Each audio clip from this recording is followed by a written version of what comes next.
Champions ട്രോഫിയിൽ ഇന്ന് ഇന്ത്യയും ന്യൂസിലൻഡുമാണ് നേർക്കുനേർ വന്നത്. വാശിയേറിയ മത്സരമായിരുന്നു. ഒടുവിൽ ഇന്ത്യ ഇപ്പോൾ കളി ജയിച്ചിരിക്കുകയാണ്.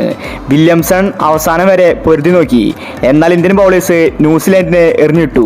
തുടർച്ചയായ മൂന്നാം വിജയമാണ് ഇന്ത്യ സ്വന്തമാക്കിയിരിക്കുന്നത്. രാജകീയമായിട്ടാണ് ഇന്ത്യ സെമി ഫൈനലിലേക്ക് എത്തിയിരിക്കുന്നത്. ഇതുവരെ തോൽക്കാത്ത ടീമായിരുന്നു ന്യൂസിലൻഡ്. പക്ഷേ ഇന്ത്യക്ക് മുന്നിൽ ന്യൂസിലൻഡും മുട്ടുമടക്കിയിരിക്കുകയാണ്. അപ്പോൾ ഇന്നത്തെ കളിയെ പറ്റിയാണ് നമ്മൾ ഈ വീഡിയോയിൽ പറയുന്നത്.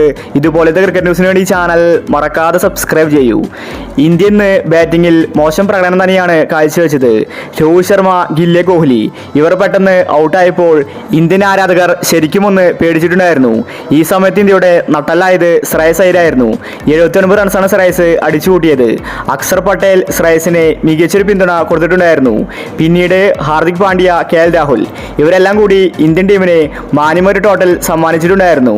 ഇന്ത്യ 50 ഓവറിൽ 9 വിക്കറ്റ് നഷ്ടത്തിൽ 249 റൺസാണ് എടുത്തിട്ടുണ്ടായിരുന്നത്. ന്യൂസിലൻഡിനെ സംബന്ധിച്ചത് ചെറിയ സ്കോറായിരുന്നു.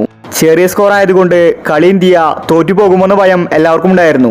പിന്നീട് ന്യൂസിലൻഡ് സെക്കൻഡ് ബാറ്റിംഗിന് ഇറങ്ങി. അവർക്ക് ഓപ്പണിംഗിൽ തന്നെ വിക്കറ്റ് പോയി. ഇന്ത്യ മികച്ച ബൗളിംഗ് പുറത്തെടുത്തു. എന്നാൽ അവരുടെ സൂപ്പർ താരം കെൻ വില്യംസൺ ശക്തമായ ബാറ്റിംഗ് ആണ് കാഴ്ചവെച്ചത്. എല്ലാവരുടെ വിക്കറ്റ് നേടിയിട്ടും വില്യംസണിനെ പുറത്താക്കാൻ ഇന്ത്യക്ക് സാധിക്കുന്നുണ്ടായിരുന്നില്ല. വില്യംസൺ ഉണ്ടായിരുന്നുവെങ്കിൽ ഉറപ്പായിട്ടും ഇന്ന് ന്യൂസിലൻഡ് കളി ജയിച്ചേനെ. എന്നാൽ ഒടുവിൽ ഇന്ത്യ 51 റൺസിൽ നിൽക്കെ വില്യംസണിനെ പുറത്താക്കി. അക്ഷർ പട്ടേലാണ് ഇന്ത്യക്ക് ബ്രേക്ക് ത്രൂ സമ്മാനിച്ചത്. ഇതോടുകൂടി ന്യൂസിലൻഡ് പരാജയം സമ്മതിച്ചു. ഇന്ത്യയോട് പിടിച്ചു നിൽക്കാൻ അവർക്ക് സാധിക്കുന്നില്ല. ഇന്ത്യ ബൗളിംഗിൽ അത്രയും മികച്ച പ്രകടനമാണെന്ന് കാഴ്ചവെച്ചത്. ഇതേ കളി ഇന്ത്യ മുന്നോട്ട് കൊണ്ടുപോയാൽ ഉറപ്പായിട്ടും ഈ ചാമ്പ്യൻസ് ട്രോഫി ഇന്ത്യക്ക് സ്വന്തമാക്കാൻ സാധിക്കും. ഇതുവരെ തോൽക്കാത്ത ടീമായിരുന്നു ന്യൂസിലൻഡ്. അവർക്ക് പോലും ഇന്ത്യക്കെതിരെ ജയിക്കാൻ സാധിക്കുന്നില്ല. അപ്പോൾ ഇന്നത്തെ കളിയെ പറ്റി നിങ്ങളുടെ അഭിപ്രായങ്ങൾ താഴെ കമന്റ് ചെയ്യുക.